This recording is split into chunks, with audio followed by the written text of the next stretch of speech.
We continue to track the latest from Bangladesh. Sheikh Hasina is no longer in power. Bangladesh is under military rule. It's a country in flux. The violence has subsided, but tension still lingers in the air. The situation is precarious. The international airport in Dhaka was shut yesterday. Multiple airlines had cancelled flights. By this evening, some carriers resumed flying to Dhaka, but not everyone is free to leave. Two former ministers were detained at the airport. They served under Sheikh Hasina. They were trying to leave the country. They could not. Meanwhile, in Dhaka, the police and army are still patrolling the streets. Yesterday was the deadliest day of the protest. More than 100 people were killed in a single day. This was despite Sheikh Hasina's decision to step down. The rioting continued even after her resignation. So who were the victims and who were the perpetrators? Well, it's not clear yet. All that we can say for sure is this: there was major loss of life and public property.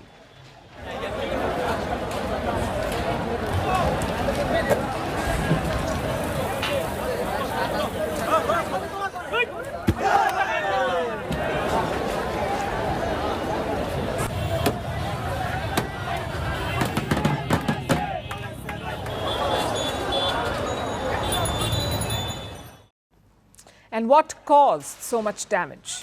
Local media says it was a combination of police firing, mob violence and arson. There was widespread destruction. Clearly, the police and army failed to control the mob. The protesters stormed the parliament building. They set several police stations on fire. They also targeted multiple offices of the Awami League. That is the party of Sheikh Hasina, the Awami League. A mob torched a hotel yesterday in the Jessore district. It was owned by a leader of the Awami League. 24 people were burnt alive there. 24 people. Even important landmarks have not been spared, like the Bangabandhu Museum in Dhaka. It was set on fire by the mob. The museum was dedicated to Sheikh Mujibur Rahman. He was Sheikh Hasina's father, the man who liberated Bangladesh, the country's founding father. Yesterday, he became a target for the angry mobs. At several locations across the country, statues of Sheikh Mujibur Rahman were vandalized. Many were even taken down.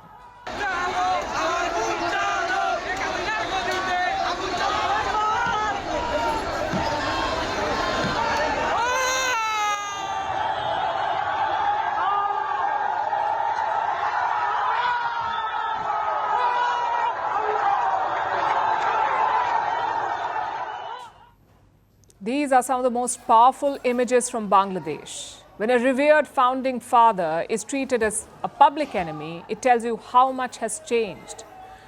Protesters were celebrating Sheikh Hasina's exit, but this celebration turned into vandalism and led to violence. Even the Prime Minister's official residence was not spared. We showed you these pictures yesterday. Apparently, Sheikh Hasina narrowly avoided these hooligans. Until yesterday morning, she was pushing the army. She wanted the generals to stand up to the protesters, use lethal force and crack down hard. That is what she wanted the army to do. But the army is said to have refused. They chose not to follow the Prime Minister's orders. They decided to not fire bullets on protesters. And that is when Sheikh Hasina ran out of options. She had no choice but to leave. Going by one claim, she had barely 45 minutes to leave Dhaka. She couldn't even pack a bag. That's how dangerous and close it was. Within minutes, the mob stormed her residence. It was really a narrow escape. They looted her belongings. They were spotted outside the Prime Minister's residence with furniture, with house plants, with her clothes, her saris, which apparently belonged to Sheikh Hasina, a Dior bag, even chickens.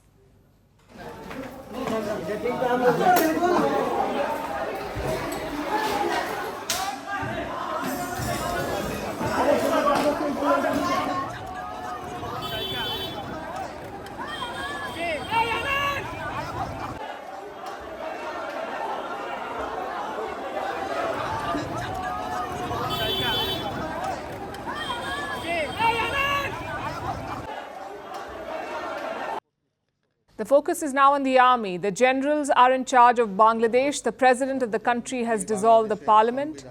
His name is Mohammed Shahabuddin. Yesterday, he delivered a late-night address. Bangladeshi soldiers were standing behind him, as you can see, and it shows you who is pulling the strings here. Some key announcements were made. All protesters sitting in jails are being released. Even Khaleda Zia has been freed. She's a former Prime Minister and an opposition leader. Khaleda Zia has been an arch rival of Sheikh Hasina.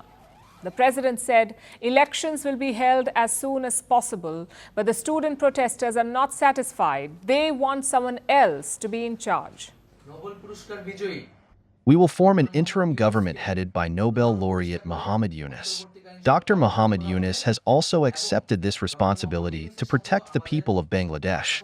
We want to present this proposal to the president in the morning itself to form an interim government under the leadership of Dr. Muhammad Yunus. They were talking about this man, Dr. Muhammad Yunus, a Nobel laureate. Yunus won the Peace Prize in 2006. This was for his micro-loans program in Bangladesh. It pulled millions of people out of poverty. The program earned him a nickname, the banker to the poor. Now, reports say he could serve as a chief advisor to the government. We'll tell you more about him later in the show. Meanwhile, the army met with the student protesters today. The Bangladeshi president was also present in this meeting. The army chief is the man in charge right now. His name is General Waker-Uz-Zaman. Waker-Uz-Zaman, in fact. Yesterday, General Zaman promised an interim government. He is yet to announce who will lead this government, though. The decision should be made soon. Bangladesh needs new leadership as soon as possible, or it risks plunging into more chaos. We'll tell you why. Today, the Bangladeshi police went on strike. The strike was called by the Police Association. They are worried about their security, and it tells you how bad things are. The police are meant to secure people, to maintain law and order. But here, the police are worried about their own security and safety, and they are the ones who say that they need protection. You need effective leadership to steer Bangladesh out of this mess. I expect the new government will run the country with honesty. Therefore, the people can live and sleep in peace. This is my only request and desire. I think what has happened yesterday, the vandalism, it was not at all appreciated. The palace belongs to the people like us. We will have to pay for its reconstruction. Can the army bring normalcy now? Or will they make a bad situation worse? The world is watching, including the Americans, who were unsparing in their criticism of Sheikh Hasina. Washington has issued a statement, and they've commented cautiously on Prime Minister Sheikh Hasina's exit.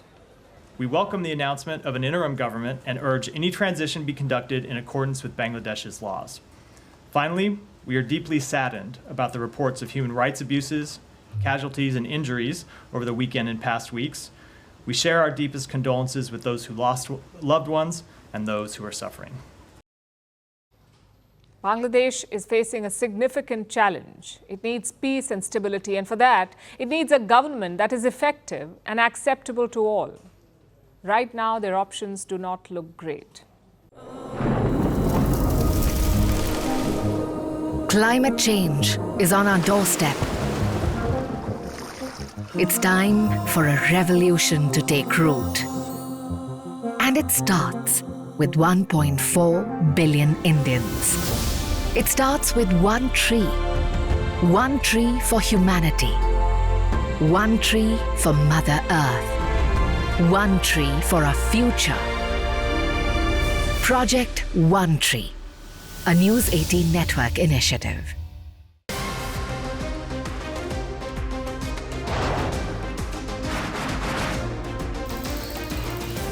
On the show today, the T20 World Cup Bangladesh has moved across to the West Indies. What can you expect from this? Hello, I'm Alison Green, coming to you from Durban, South Africa. Today we have a special show. We'll start with a report on India's shifting nuclear posture. The first time since India officially became a nuclear power. Hello and welcome to Firstpost America. I'm Aaron Ham, coming to you live from the nation's capital in Washington, D.C.